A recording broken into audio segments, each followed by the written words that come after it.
everybody, and welcome to our 2018-2019 edition of HELP Seminar Series.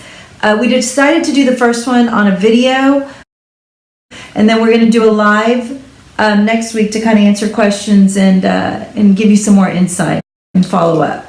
So this first seminar is going to actually be on something that's very, very close and dear to both of us. Yes. And that is ADHD, attention deficit. So my name is Betsy DeVega, and I am the founder and head of school at Niles Center.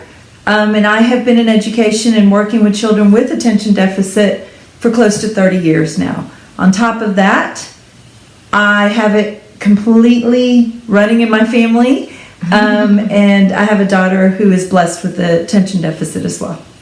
And I'm Lindsay Asawa, and I'm a licensed clinical psychologist. I have a clinic where I do evaluations for lots and lots of children and teens and adults with ADHD. I also have, I've done lots of workshops and done therapy in the past for kids with ADHD. And so I have a lot of experience working with this diagnosis, and it is very near and dear to my heart. And I also have it all over my family as well.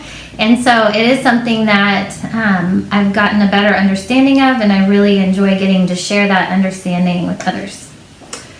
So I don't want to say that I have attention deficit, but you may see me squiggle and move as well. Sometimes I wonder if some of it's situational. But one of the things that I know Lindsay and I talked about, so Lindsay, I don't know if you want to kind of delve into this, is attention deficit with hyperactivity versus attention deficit and what the DSM-5 says about it. Right. So we all use the terms ADD and ADHD, and you've heard those terms before, I'm sure. And I wanted to just clarify really quick up front that the diagnostic manual that we use now uses one title, which is attention deficit hyperactivity disorder, and then there's a couple different types. There's inattentive type, which would be formerly known as ADD, and then there's hyperactive impulsive type, and then there's kids or adults who have both types of symptoms. And at this point, we just use that term ADHD as kind of an umbrella term. So you'll be hearing us use that term throughout the presentation today, but that includes kids that have just the attention issues and maybe not the hyperactivity and impulsivity. So we wanted to clarify that just so that you understand. So there are some slides and videos that we would like to show throughout our presentation today. So our topic today is actually in honor of ADHD Awareness Month, which is this month. And actually what they are using, the theme they're using this month is setting the record straight. So I know we both get quite a lot from parents that they've either heard or maybe they're concerned about that actually are myths. And so we wanted to set the record straight and kind of tell you what we've heard or what the myths are or what we all sometimes think ADHD questions that we get also from people. Exactly. And then really tell you what the reality truly is on that. All right, so first myth.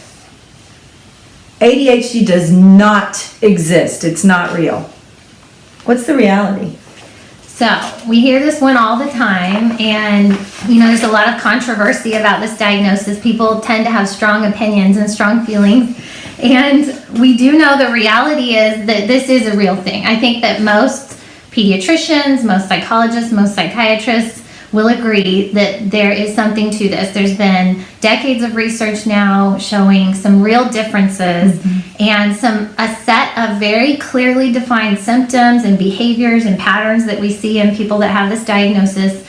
So it is something that is real and that we need to talk about because it does affect a lot of people. And so some of the things we wanted to talk about to help you understand what it is some of the symptoms, first of all.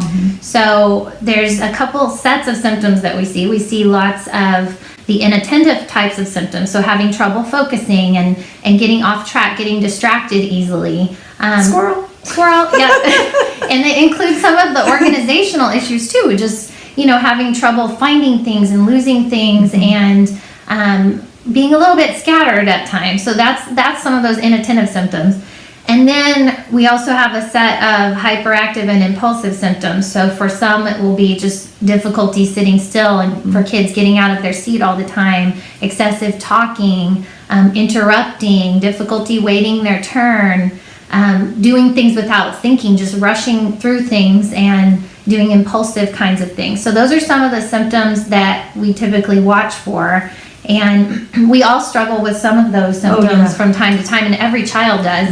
But it's when we see these at a higher degree than we would normally see at that age level and that developmental level, then that's when we start to get concerned. And also if these are things that are highly impacting someone's functioning, then it's another reason that we might get concerned. You'll see some of the kids that are inattentive, they'll say they're daydreaming, or you'll kind of see them, it looks like they're dozing off or off into space, and it's not. It's just there's so much going on in their little brains, and they're just focused on what's going on.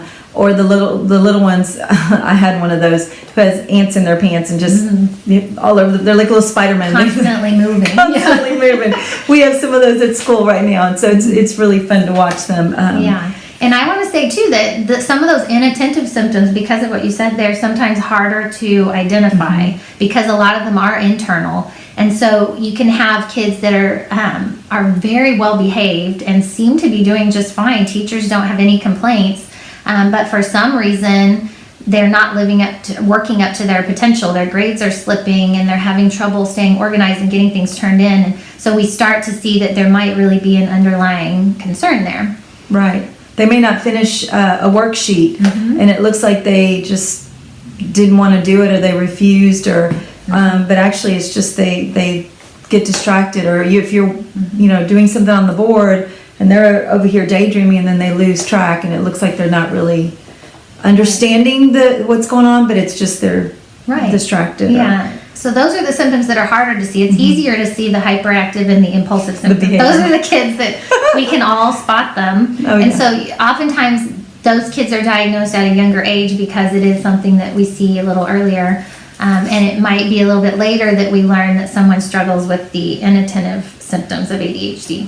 A cute way to kind of think of some of those babies that really have the hyperactivity is Tasmanian devil, the ones that are just the little whirlwinds. So that's kind of a validation. It is a real difference in a child, right? It is, yeah. And another thing we wanted to mention was there's a specific set of skills that we see impacted in individuals who have this diagnosis, and these are called executive functioning skills. Right. And so these are skills that just keep us put together. They're things like staying on task and focused, but also planning ahead, thinking before you act, problem solving. That's a big one. Staying organized, managing your time wisely. Okay, now I have that one, so maybe executive function. Memory can be impacted. So these are all those executive functioning skills that we're looking at all of these things when we're assessing for ADHD, because there typically are